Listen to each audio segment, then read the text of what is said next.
بڑا اہم سوال بھی ہے اور مسئلہ بھی ہے. ہمارے یہاں ابھی امام اللہ اکبر کہنا شروع کرتا ہے تو ہمارے بہت سارے افراد سجدے میں چلے جاتے ہیں، یا پھر امام اللہ اکبر بھی کہہ نہیں رہا، بس اس کا نیچے جانے کا ایکشن ہی بنا، تو ہمارے دوست احباب اس سے پہلے ایکشن بنا کر نیچے پہنچنے کی کوشش کرتے ہیں. تو بھائی امام سے پہلے تو آپ چھوٹ نہیں سکتے، سلام تو امام کے ساتھ ہی پھیرنا ہے، تو اقتداء ضروری ہے.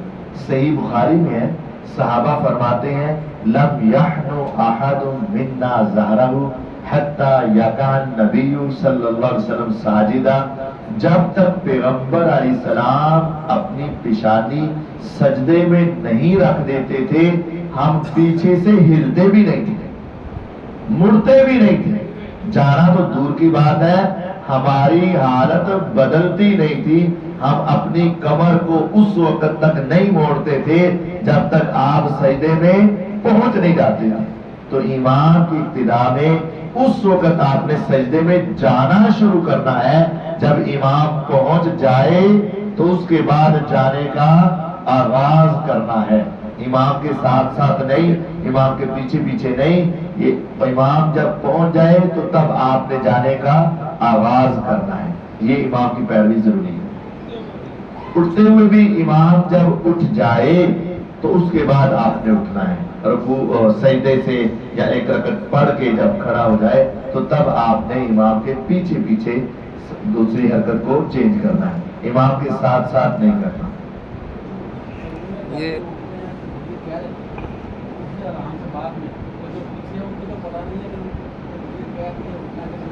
امام تکبیر کب کہیں؟ بسا اوقات سجدے سے ابھی اٹھے نہیں، تکبیر کہہ دی تو پیچھے والوں نے تو اٹھ جانا ہے، تو امام کو بھی چاہیے کہ وہ جب آخری مرحلے پر ہو اٹھتے ہوئے اس وقت تکبیر کا آغاز کریں. رکوع میں اٹھنے کے بعد ہاتھ باندھتے ہیں، اور رکوع میں اٹھنے کے بعد آپ نے دیکھا ہوگا اکثر عرب کے لوگ ہاتھ باندھتے ہیں، تو لیکن اس کی ہمیں کوئی واضح دلیل نہیں مل سکی، تو اس وجہ سے ہم نہیں مانتے.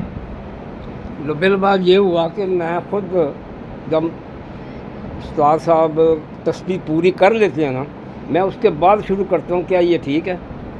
ہاں، امام اللہ اکبر پورا مکمل کر لے سجدے سے اٹھتے وقت تو اس کے بعد آپ اٹھیں، اور امام کو چاہیے کہ اللہ اکبر ذرا اٹھتے ہوئے آخری لمحات میں اللہ اکبر کا آغاز کریں، یعنی ہر تسبیح میں، ہر تسبیح میں ایسے کریں.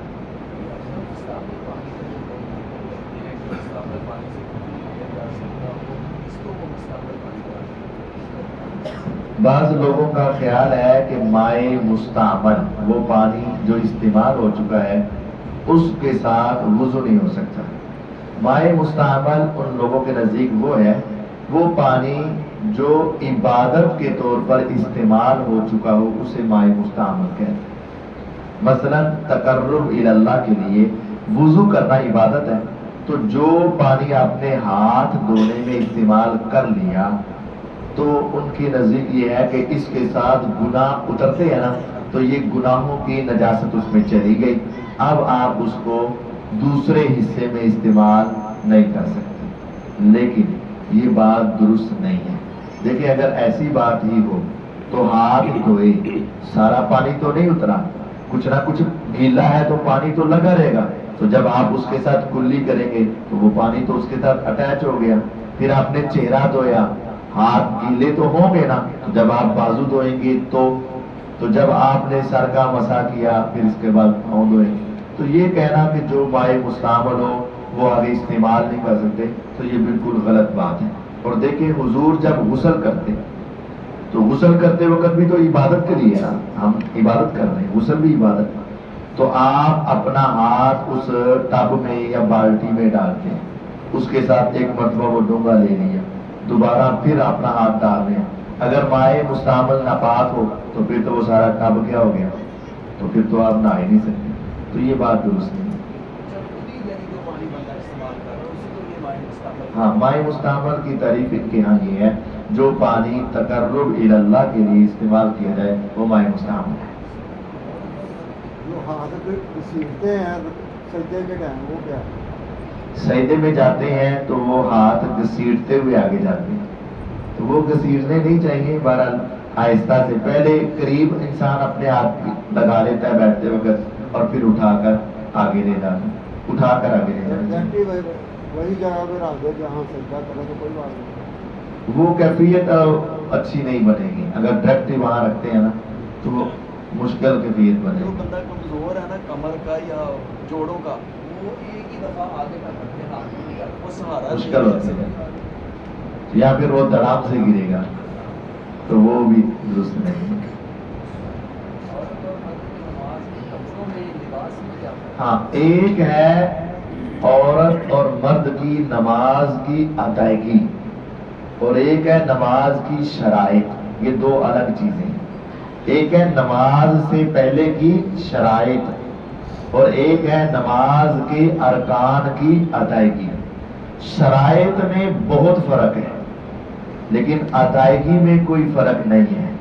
شرائط میں فرق یہ ہے کہ عورت نے ٹخنے ڈانپنے فرض ہے اور مرد کے ٹخنے ننگے ہونا فرض ہے۔ عورت کا سر ڈانپنا فرض ہے، عورت کا سر ڈانپنا فرض ہے اور مرد کا مستحب ہے، لیکن ہمارے یہاں سر ننگا رکھنا فرض سمجھا گیا ہے۔ پوری مخالفت ہے، نہیں، سر پر کپڑا ہونا چاہیے۔ عورت جتنی اندر اپنے گھر میں جا کر نماز پڑھے گی اتنا ثواب زیادہ ہوگا، اور مرد جتنی پہلی صف میں آ کر نماز پڑھے گا اتنا ثواب زیادہ ہوگا۔ عورت پر جماعت سے پڑھنا کوئی ضروری نہیں ہے، مرد پر جماعت کے ساتھ نماز پڑھنا ضروری ہے۔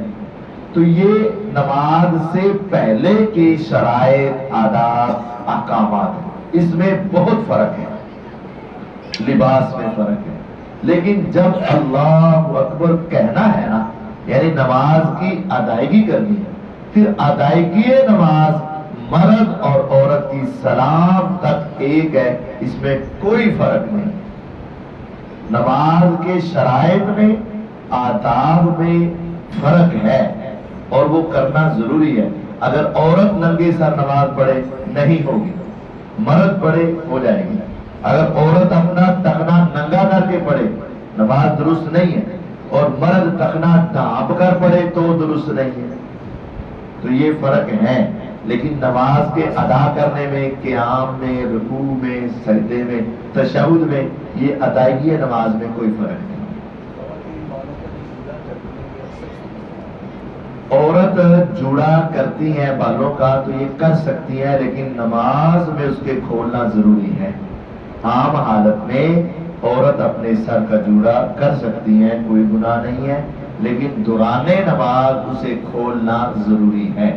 دوران نماز سر کا جوڑا جائز نہیں۔ اس طرح کا کلائی ننگی ہو عورت کی تو اس کی نماز ہو گئی، یا ہتھیلی کا جو ننگی ہوتی ہے کلائی کا اگر کچھ اس طرح جیسے آپ کرتے ہیں چھوٹے بازو عام طور پر کور بناتے ہیں۔ عورت کو اپنا پورا جسم ڈھانپ کر، ہاتھ، پاؤں، کلائی سب کچھ ڈھانپ کر نماز پڑھنی چاہیے۔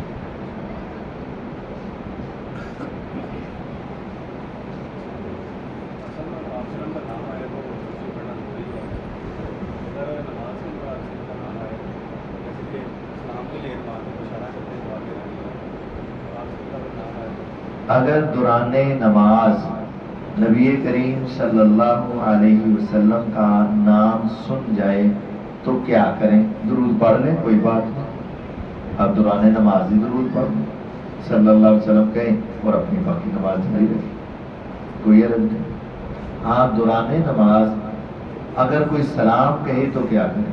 پہلی بات تو یہ ہے کہ سلام کہنے والے کو تھوڑا سا خیال رکھنا چاہیے اور آ کر آہستہ آواز میں سلام کریں، دو چار افراد کو سن جائے بس۔ ہمارے کچھ ایسے ہوتے ہیں جو آگے پورا سلام لیں دے کر اسانو حاضری نوا دے، میں آ گیا جی، تو یہ بات درست نہیں۔ میں کئی مرتبہ نماز پڑھا رہا ہوتا ہوں، آج کل تراویحیں بھی ہیں، تو ایک ہمارا بھی شخص ہے اسپیشل، وہ آ کر اونچی آواز میں سلام لیتا، میں کئی بار سوچنا پتہ نہیں میں غلط پڑھ لیا کہ پیچھے کوئی لقمہ ہے۔ کل پرسوں میں نماز تراویح پڑھا دیا تو وہ بندہ کہ وہ ہیلو ہیلو پیچھے، میں رک گیا، میں کہ شاید انہوں کہہ رہے ہیلو ہے،